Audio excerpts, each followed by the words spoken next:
how important do you think it is for a SaaS company to have a face of the company? I know that's something you've been very successful at, but I know a lot of SaaS founders I talk to are very technical, a little bit shy, a little bit introverted, don't feel as comfortable getting in front of a camera or getting up on stage or anything like that. Is that important, or is that take it or leave it? I think it is one kind of strength among many different options. It's really hard to be a SaaS founder or a founder of anything without some strengths. But we all also have weaknesses. We all also have things that I would say, rather than like you need to work on this thing and get better at it, I would try to encourage any founder to lean into what you're great at and build a company that doesn't need the things you're not good at. The alternative is finding a co-founder who sort of, backs up your weaknesses and complements your strengths. That can work too. Like, I'm not a super technical person. Casey, my co-founder at SparkToro, is super technical. I'm not a game designer. Nicholas Kraj, my co-founder at Snackbar Studio, has designed 100 games that have done billions of dollars in revenue. I'm not a fantastic fiction writer, but my wife, Geraldine, who's the lead writer for Snackbar, is a James Beard Award-winning, writer. So I think that those things can really work well. You don't have to have a face for your company. I do think in sort of the arena of MicroSaaS, it's helpful. And that's just because they're so in MicroSaaS, you are trying to not employ that many people, right? Like your team is usually, 2 to 10.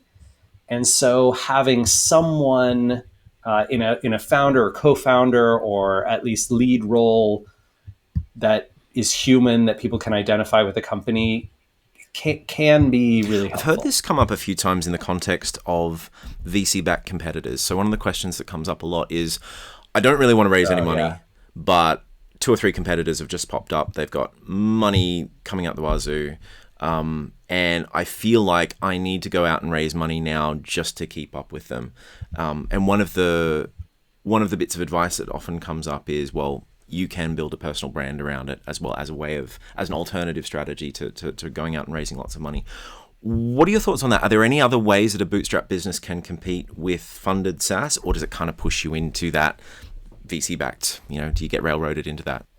I consistently found in both my companies and almost all of the indie SaaS founders that I've talked to, which is, if you're experienced in the space, you have more fear around a non-funded competitor who's profitable or break even than you do around a funded competitor.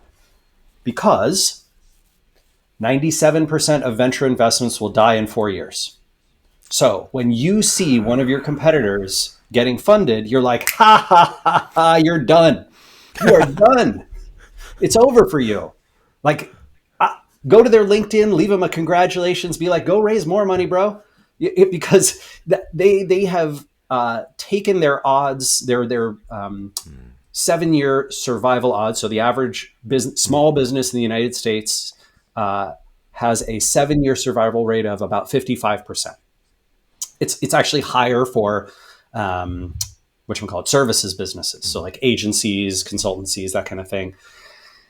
And then what's the 7-year survival rate for a venture-backed tech company? It's under 5%. Ouch. Wow. I don't know. I'm just saying, statistically speaking, if your competitors raise venture, you just won. That's so counterintuitive too, because a lot of people panic at that moment. But you're so right about that. I don't panic a bit. I think it's kind of it's a superpower to be self-funded, because you do not need to return insane, ludicrous amounts of money to people who will sort of otherwise control whether you live or die.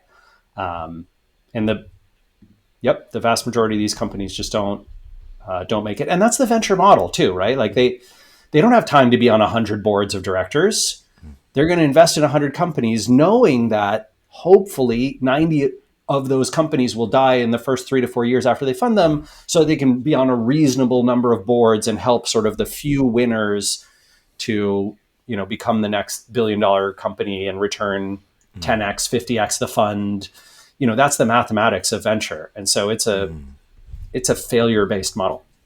The other thing I think that it's really powerful to do is to say, because if somebody else gets funded, they now need to serve a huge market, which means you have a massive advantage at serving one small slice of that market perfectly.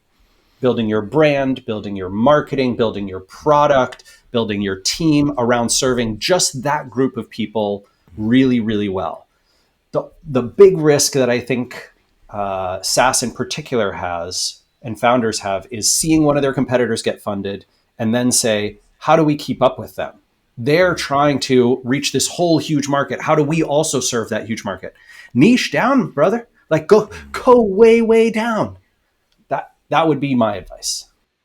Hey, it's Ryan here. If you liked that video, please click the like and subscribe button somewhere down there and check out the full interview right over here. Go on, click it. You know you want to.